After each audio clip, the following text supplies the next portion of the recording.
ఆంధ్రప్రదేశ్లోని సత్యసాయి జిల్లాలో ఉగ్రవాదుల కదలికలు కలకలం సృష్టించాయి. ఉగ్రవాదులతో సంబంధాలు ఉన్నాయన్న అనుమానంతో ఎన్ఐఏ అధికారులు ఓ యువకుడిని అదుపులోకి తీసుకున్నారు. ఇప్పటివరకు అందిన సమాచారం ప్రకారం దేశంలో ఉగ్రవాద కార్యకలాపాలపై నిఘా పెట్టిన ఎన్ఐఏకు ధర్మవరంలోని కోట కాలనీలో నివాసం ఉంటున్న నూర్పై అనుమానం వచ్చింది. ఎన్ఐఏ అధికారులు ఓ హోటల్లో వంట మనిషిగా పనిచేస్తున్న నూర్ కదలికలపై ప్రత్యేక నిఘా పెట్టారు. పక్కా సమాచారంతో 2 రోజుల క్రితం అతన్ని అదుపులోకి తీసుకున్నారు. అతడి ఇంట్లో జరిపిన సోదాల్లో ఏకంగా 16 సిమ్ కార్డులు బయటపడ్డాయి. అధికారులు వాటిని స్వాధీనం చేసుకున్నారు.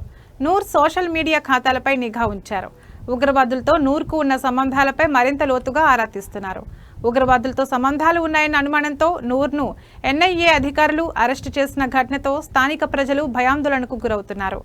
నూర్ మహమ్మద్కు పాకిస్తాన్కు చెందిన జైషే మహమ్మద్ ఉగ్రవాద సంస్థతో లింకులు ఉన్నట్లు తెలుస్తోంది. భారతదేశంలో నిషేధించిన ఉగ్రవాద సంస్థలకు చెందిన వాట్సాప్ గ్రూపుల్లో నూర్ సభ్యుడిగా ఉన్నట్లు సమాచారం. ముస్లిం యువతను అతడు ఉగ్రవాదం వైపు మళ్లిస్తున్నట్లు ఐబీ అధికారులు గుర్తించారు. ఉగ్రవాది నూర్ మహమ్మద్ కేసును విచారిస్తున్న సమయంలో మరో కేసు కూడా వెలుగులోకి వచ్చింది.